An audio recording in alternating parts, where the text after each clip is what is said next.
A big hello to my YouTube family. Welcome to Diva Classes. This is Divya Vadwani, your English teacher.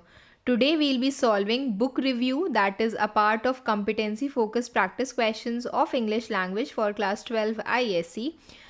जिसमें we already did the part of these very short answers, means जो आपका functional grammar थी, that we have done, transformation and all we have done, phrasal verbs we have done.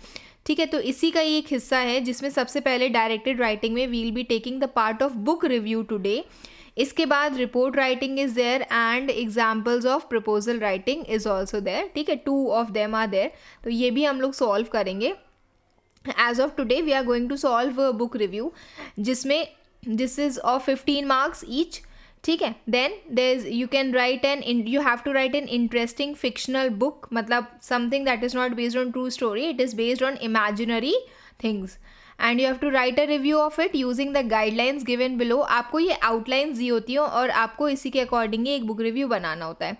तो you have to name the book, you have to tell the author, brief outline of the story, the main characters कौन है, setting, the best feature of the work of fiction, मतलब what you have liked the most in that particular book, and the impact on reader. So ये सारी चीज़ें आपको इसमें पढ़नी है. Now we will move towards a part of book review. So the book review question is the same that I had read right now. ठीक है, जिसमें आपको एक किताब लिखनी है, किताब का रिव्यू लिखना है. You will be telling the book, the author, brief outline of the story कि ये जो स्टोरी है ये किसके बारे में है, कौन मेन कैरेक्टर उसमें, सेटिंग, कहाँ पर वो स्टोरी जो है वो पिक्चराइज की गई है, the best feature of the work of fiction कि ये जो बुक है उसका बेस्ट पार्ट या क्या ऐसी चीज़ है जो आपको बहुत अच्छी लगी हो, B it the setting of the story, the elements, the main characters of the story, the plot.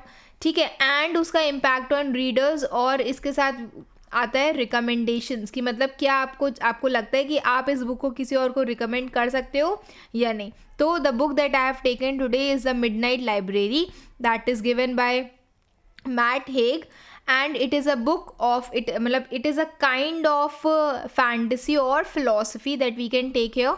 So this is the cover page of the book जिसको सिर्फ आपको इमेजिन करने के लिए यहाँ पर पिक्चराइज किया गया है. मूविंग टूवर्ड्स द रिव्यू, ये पार्ट जो है you can, that is up to you, आपको इसको अलग से लिखना है, आप अलग से लिख सकते हो. You can have to show it like the book review is on the book the midnight library written by Matt Haig. अगर ऐसे करके लिखना है तो भी लिख सकते हो, बट ये कुछ पिक्चराइजेशंस होते हैं, number of pages and all, वो बहुत पहले आता था एग्जाम्स में.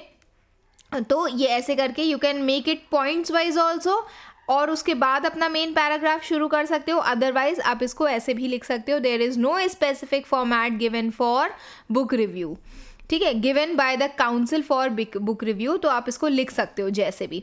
Now Matt Haig's unique novel the midnight library, it ponders the infinite possibilities of life. तो यहाँ पर क्या दिया हुआ है, जो सबसे पहला पॉइंट इसका दिया हुआ था, that we will study here is, आप यहाँ पे देख सकते हो कि एक brief outline of the story, ये किसके बारे में है. ठीक है, theme can be written here, theme can be considered here. तो यहाँ पर this is about the brief outline.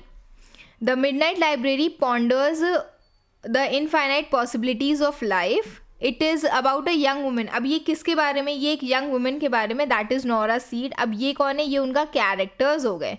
ठीक है, since there is only one character in the story in this particular novel who lives a monotonous ordinary life and feels unwanted and unaccomplished. अब आता है इसका पूरा प्लॉट. ओके, ये उसका plot है, प्लॉट ऑफ द स्टोरी की, मतलब एंटायर जिस्ट आप कह सकते हो, जिसको आप शॉर्ट में ले रहे हो कि कैसे सीक्वेंस वाइज जो इवेंट्स चल रहे हैं इसमें.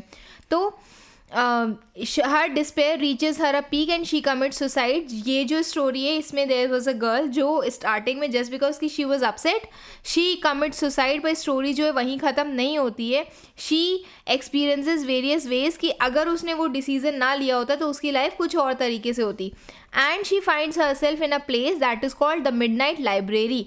और यही उस पिक्चर की जो क्या है वो सेटिंग है, मतलब कि ये जो स्टोरी है ये कहाँ पर सेट की गई है, इन द मिडनाइट लाइब्रेरी ओनली, रात के समय पे किसी लाइब्रेरी में, which exists between life and death, and it is filled with books that lie endless parallel lives she might have lived, और वो बुक्स हैं जहाँ पर अगर in case you study those books you will feel like कि अच्छा if I had not been dead तो मैं ये वाली लाइफ जी रही होती. She is given the chance to undo the her regrets by trying out these lives, और उसको एक चांस दिया जाता है कि अगर उसने अभी सुसाइड कमिट कर लिया है, क्योंकि एक्चुअल में उसने कर लिया था, अगर वो उसने ना किया होता तो वो ये सारी लाइफ जो है वो एक्चुअल में जी रही होती. ठीक है. Starting right where her alternate self would have been that night on which he ended her, और वो वहीं से शुरू होते हैं जहाँ पर कि वो उस समय थी जहाँ पर उसने अपनी लाइफ को एंड किया था. Now here in the midnight library she lives hundreds of life and becomes 100 different versions of herself. पूरी उस पर्टिकुलर स्टोरी, इस पूरे नॉवल में she just you should study this particular novel. तो इसमें बोला गया है कि वो अपने 100 वर्जन्स देखती है कि 100 काइंड्स ऑफ हर, कि कैसे वो किसी पर्टिकुलर सिचुएशन में वो कैसे डील कर रही है. And some she had never fathom, कुछ ऐसे जो उसने कभी सोचे भी नहीं थे, but still she has faced with a difficult situation. तो शी डिसाइड्स कि what she is willing to sacrifice in order to live permanently in one's ideal lives. Okay. फिर लिखा हुआ है where they seem perfect for a time but she realizes that there are really new sets of challenges awaiting. उसको ऐसा लगता है कि अच्छा ठीक है आज मैं सही जी रही हूँ, मेरी लाइफ बहुत अच्छी चल रही है, but still there are many challenges that come and then she feels like कि हाँ ये भी मुझे रियलाइज़ करने, ये भी मुझे फेस करने.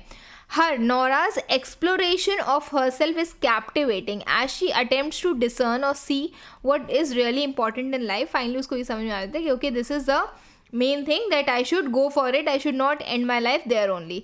तो अब इससे पूछा गया कि उसका best friend means any of the places, any of the novels जिसका आपको कोई स्पेसिफिक सा हिस्सा पूछा जाता है. Sometimes you like the theme of the particular novel, some place you like the characters, the dialogues or the entire setting, तो कुछ भी ऐसा हो सकता है उसमें से. तो here it is the exploration of the alternate lives, means ये जो उस particular नॉवल की थीम है वो बहुत अच्छी है.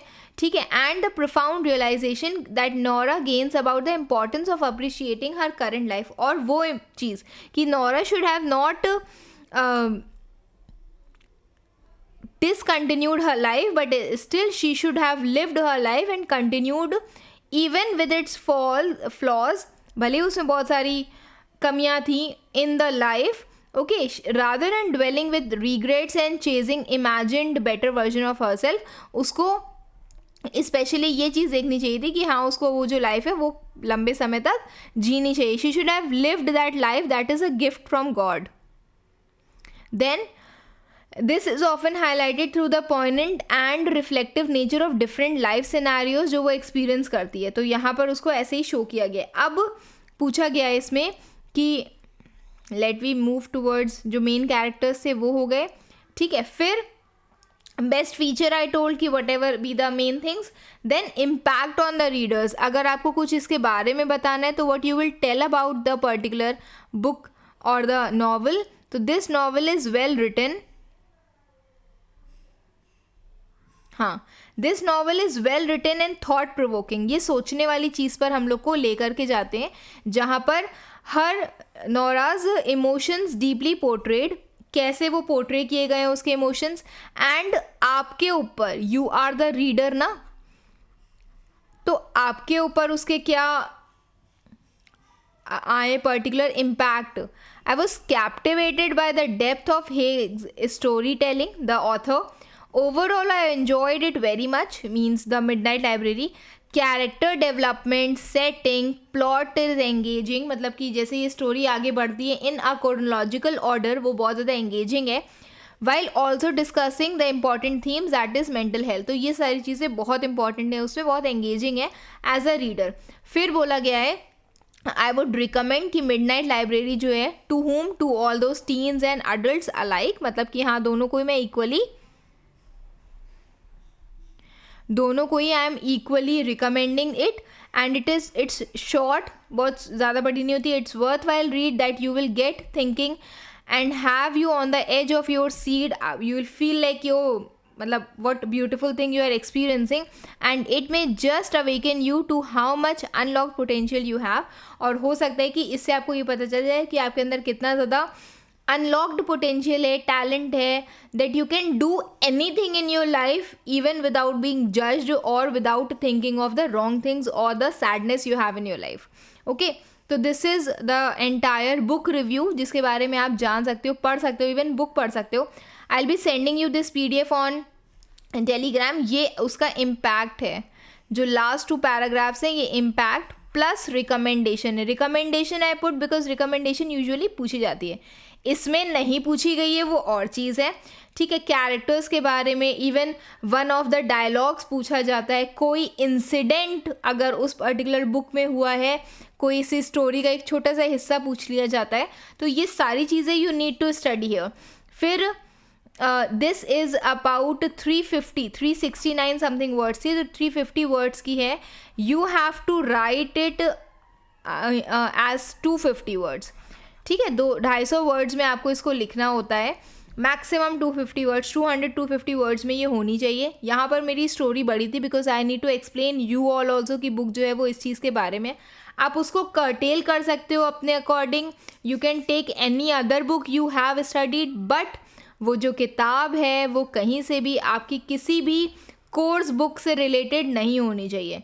Not those class 1 to 8, nor 9 to 12, nor language, nor literature, nothing. ठीक है, तो take some good book, good series of book और अ नॉवल, एनीथिंग, बट वो आपके कोर्स बुक से रिलेटेड नहीं होनी चाहिए. सो this is all for today. I hope you all have understood. Rest we'll be doing soon. Till then, keep preparing. Best wishes. Thank you.